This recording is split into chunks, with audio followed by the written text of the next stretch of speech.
Bienvenidos al podcast del curso Pedagogías Críticas y Decoloniales, Voces del Campo, una interpelación a la historia de la exclusión y la deserción escolar en lo rural.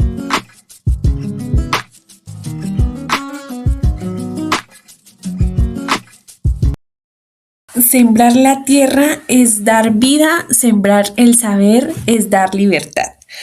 Saludos cordiales, mi nombre es Daniela López, bienvenidos al podcast Voces del Campo, una interpelación a la historia de la exclusión y deserción escolar en lo rural. En este espacio exploraremos cómo la historia de la educación ha moldeado las prácticas educativas contemporáneas y cómo desde una mirada crítica podemos comprender los fenómenos de abandono y exclusión que afectan a nuestros territorios rurales. A lo largo de la historia de Iberoamérica, la educación ha sido un motor de civilización, pero también una herramienta de homogeneización.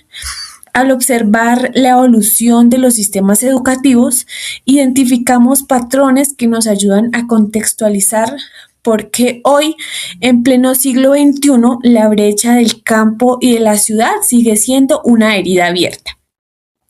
Reflexionar sobre estos desarrollos históricos nos ofrece una oportunidad invaluable para cuestionar las narrativas dominantes y proponer una escuela que realmente dialogue con el territorio. Hoy nos acompañan 5 maestrantes para profundizar en distintas aristas de la deserción escolar. Para abrir esta mesa de diálogo recibamos a la docente Ángela Carvajal. Mi profe, se sabe que mucho se habla de las brechas en el campo, pero quisiera saber un poco más sobre su perspectiva. Entonces, ¿cómo están pesando hoy esas realidades sociales y las distancias del territorio en la decisión de un joven en dejar sus estudios? Cordial saludo para todos los oyentes. Para abordar la pregunta sobre la deserción en el contexto rural, es imperativo reconocer que no es una decisión aislada, sino el resultado de un entramado de exclusiones.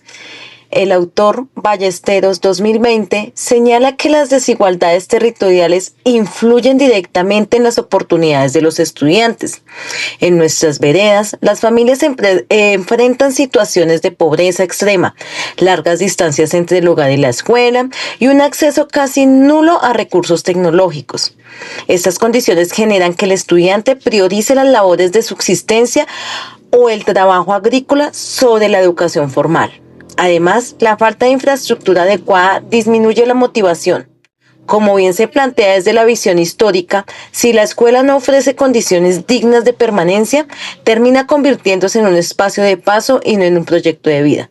La deserción es, entonces, el síntoma de un entorno que obliga al sujeto a elegir entre educarse o sobrevivir. En este contexto que se menciona, nos pone a pensar en la oferta institucional. Le damos la bienvenida a la maestrante Angie Hernández.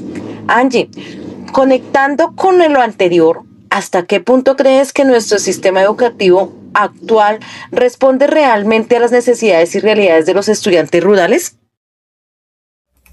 Cordial saludo. Bueno, para responder a esta pregunta, podemos mencionar a Pérez e Hidárraga, 2019, que nos dice que en Colombia la educación ha estado marcada históricamente por factores como la política, la religión, los gobiernos, los cuales centralizan en una perspectiva que no necesariamente considera las realidades específicas de las zonas rurales, y lo que hacen es seguir modelos generales, dejando de lado las particularidades de las comunidades.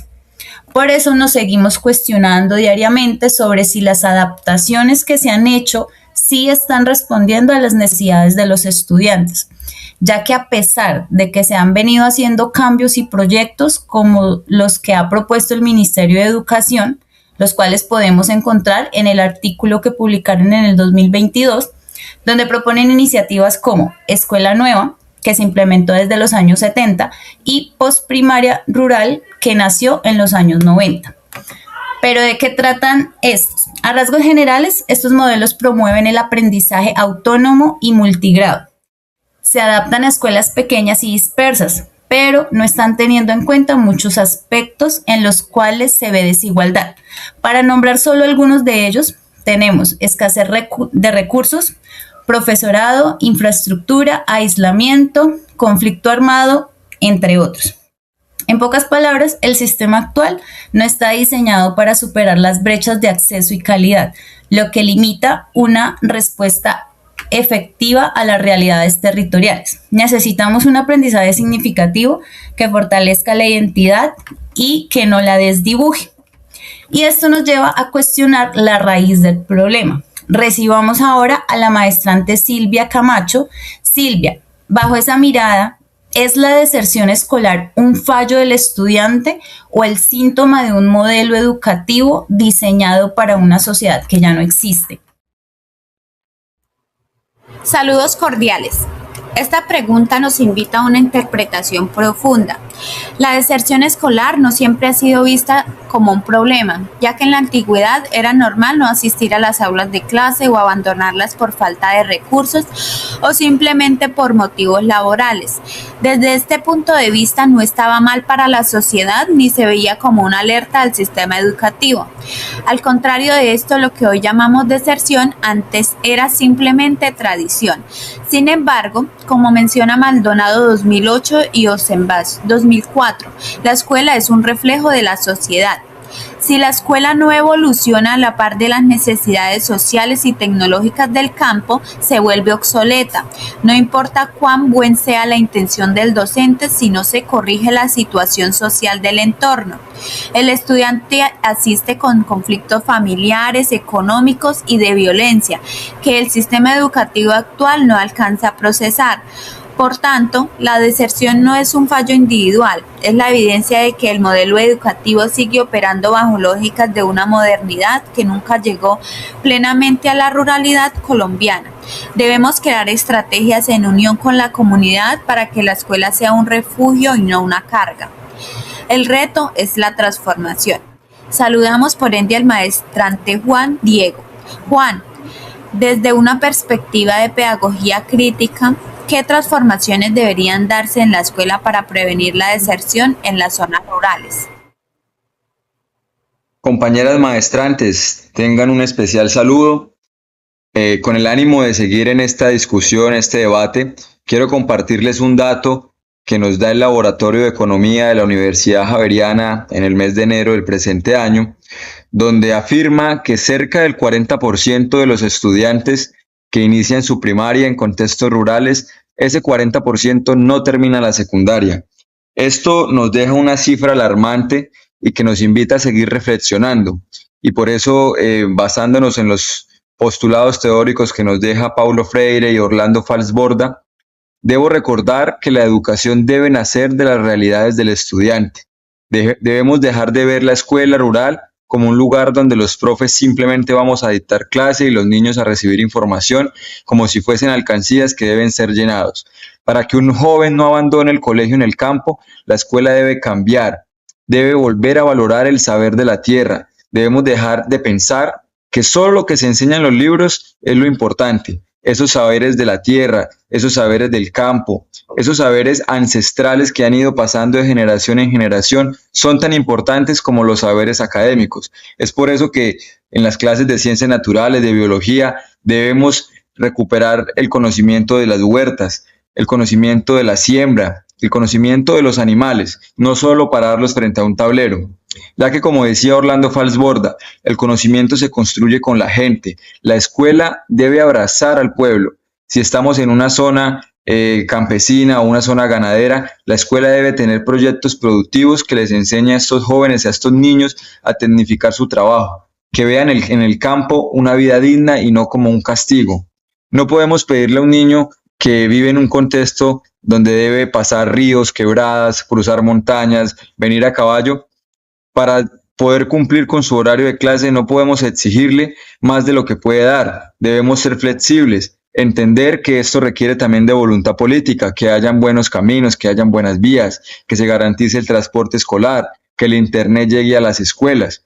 En resumen, debemos procurar que la escuela sea un lugar donde el estudiante se sienta identificado, se sienta seguro y quiera ir, para que allí adquiera todas las herramientas necesarias para transformar su región, para ser una persona que aporte en la sociedad.